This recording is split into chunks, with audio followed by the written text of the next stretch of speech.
بسم اللہ الرحمن الرحیم۔ الحمدللہ آج ہمارا ترجمہ تفسیر کا 40واں سبق ہے۔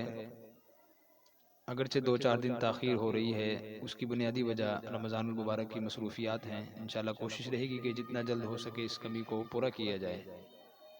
احباب سے دعاؤں کی درخواست ہے کہ اللہ تعالیٰ وقت میں چیزوں میں برکت نصیب فرمائے۔ تو سورہ بقرہ کی آیت نمبر 47، 48 اور 49،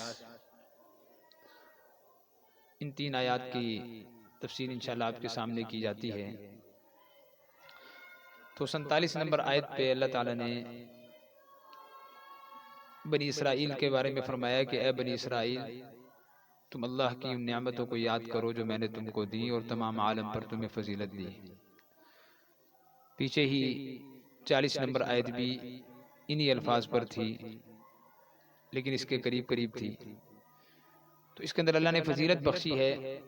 یہ مطلق آیت ہے، اللہ نے کیا کیا فضیلتیں ان کو دی، کیا کیا خصوصیات دیں، کیا کیا انعامات ان پر کیے۔ اس آیت میں یکے بعد دیگرے تقریباً 8 سے 10 انعامات کا ذکر آئے گا، تو انشاءاللہ وہ نمبر بار بھی آپ کے سامنے ذکر کیے جاتے رہیں گے۔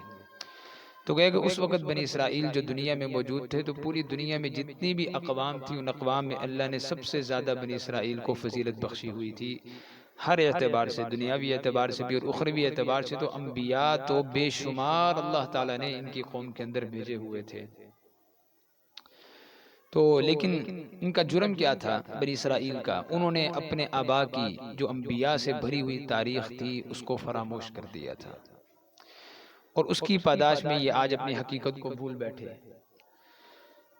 اس کے بعد پھر آج ہم امت محمدیہ کی تاریخ کو دیکھتے ہیں، تو آج امت مسلمہ بھی بعینہ جو بنی اسرائیل کے ساتھ ہوا اسی ترتیب پہ آج چل رہی ہے۔ جیسے حدیث میں آیا کہ تم بنی اسرائیل کے قدم قدم ان کی پیروی کرو گے، یہاں تک کہ وہ ایک سوراخ سے داخل ہوئے تو تم بھی اسی سوراخ سے داخل ہوگے۔ تو آج وہی ساری کی ساری کمیاں اور برائیاں وہ آج ہم امت محمدیہ کے اندر وہ پروان چڑھتی جا رہی ہیں، کہ آج ہماری نسل، آج ہمارا نوجوان اپنی امت مسلمہ کی تاریخ سے، اسلام کے اعتبار سے، سیاست کے اعتبار سے، خلافت کے اعتبار سے، ہر اعتبار سے جو پورے دنیا کے اندر ہماری تاریخ سکہ منوائے ہوئے ہے، لیکن آج ہماری نسل اس تاریخ سے نہ آشنا ہے اور نہ اس کی طرف متوجہ ہے، بلکہ موجودہ دور حاضر کے مطابق کفار اور باطل کی جتنی بھی جو ہے موجودہ ایجادات ہیں ان سے متاثر ہو کر اتنا مرعوب ہو گیا، اتنا مرعوب ہو گیا کہ اس کا ذہن ایک غلامیت کی طرف چلتا چلا گیا، کہ ہم نے نہ کچھ کیا ہے نہ کچھ کر سکتے ہیں۔ حالانکہ حقیقت یہ نہیں ہے، ہم نے بہت کچھ کیا ہے، لیکن وہ سب ہماری نظروں سے اوجھل کر دیا گیا، یا ہم اسے اپنی نظروں سے اوجھل کر رہے ہیں۔ تو دوسرے نمبر پہ دوسری آیت 48 نمبر آیت میں اللہ نے فرمایا کہ اس دن سے ڈرو جس دن کوئی جی کسی کے کام نہیں آئے گا، نہ کسی کی شفاعت قبول کی جائے گی۔ تو اس سے مراد یہ کفار ہیں۔ کفار کے حق میں تو قیامت کے دن شفاعت کا دروازہ ہے ہی نہیں۔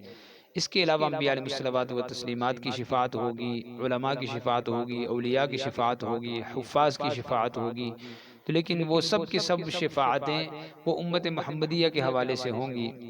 اور جیسے حدیث پاک میں آتا ہے، حضور پاک صلی اللہ علیہ وسلم نے فرمایا کہ شفاعتی لأہل الکبائر من امتی، کہ میری شفاعت میری امت کے کبیرہ گناہ کرنے والے لوگوں کے لیے ہے۔ لیکن اس کا مطلب یہ نہیں کہ آدمی نیک اعمال چھوڑ دے اور گناہوں میں لگا رہے، کہ یہ تو کسی کو کنفرم معلوم نہیں کہ اس کے بارے میں شفاعت ہوگی۔ اگر خدا نخواستہ اس کے گناہوں کا پلڑا بھاری ہوا، یا ایسے گناہ اسے سرزد ہوئے کہ قیامت کے دن اس کے لیے دوزخ کے داخلے کا فیصلہ ہو گیا، تو اس وقت اس کے پاس کیا حل ہوگا؟ اس لیے فرمایا کہ ایمان وہ امید اور خوف کے درمیان ہوتا ہے۔ ایک طرف عمل کرتے رہیں اللہ سے امید رکھتے ہوئے، اور دوسری طرف گناہوں سے بچتے رہیں اللہ کا خوف رکھتے ہوئے۔ تو اتنی بات کرنے کے بعد آگے اب اللہ تعالیٰ نے بالترتیب ان کے ان انعامات کو تفصیل سے بیان کرنا شروع کیا، کہ دیکھو پہلا انعام تو یہ ہوا کہ میں نے تمہیں فرعون کے آل سے نجات دی، کہ وہ جو تمہیں بڑا سخت عذاب دیتا تھا۔ کیونکہ یہ بنی اسرائیل جو ہیں، جیسے یوسف علیہ السلام جب وہاں سے بھائیوں نے جب ان کو کنویں میں پھینک دیا اور وہاں سے جب یہ نکلے، تو نکلنے کے بعد اللہ تعالیٰ نے ان کو مصر کی وزارت عطا فرمائی، تو مصر میں وزیر بننے کے بعد پھر ان کی نسل وہاں چلتے چلتے کئی صدیوں میں لاکھوں افراد ہو چکے تھے۔ تو دوسری طرف جو وہاں کے مقامی مصری لوگ تھے تو انہوں نے دیکھا کہ بنی اسرائیل کی تعداد بڑھ گئی ہے، تو انہوں نے ان کو اپنے غلام بنانے کے لیے یہ صورت اختیار کی کہ مشقت کے کام ان سے کرواتے، اور پھر جب نجومیوں نے یہ کہا کہ بنی اسرائیل کا ایک لڑکا ہی تمہارے تخت کو الٹ دے گا، تو اس نے لڑکوں کو ذبح کرنے اور لڑکیوں کو زندہ رکھنے کا اس نے حکم دے دیا۔ تو قرآن کہہ رہا ہے ذالکم بلاء من ربکم، یہ تمہارے رب کی طرف سے بہت بڑا امتحان تھا۔ اس سے اندازہ کریں کہ آج ہم جن حالات میں چل رہے ہیں، مہنگائی کا چیخنا چیخ رہے ہیں اور جتنے بھی ملکی حالات ہیں، تو یہ سب کا سب ذالکم بلاء من ربکم، یہ سارے کے سارے حالات، یہ ساری کی ساری ازمائشیں، یہ سارے کے سارے مسائل اللہ کی طرف سے ہیں، اور اس سے مراد اللہ کی طرف رجوع کرنا مقصود ہے۔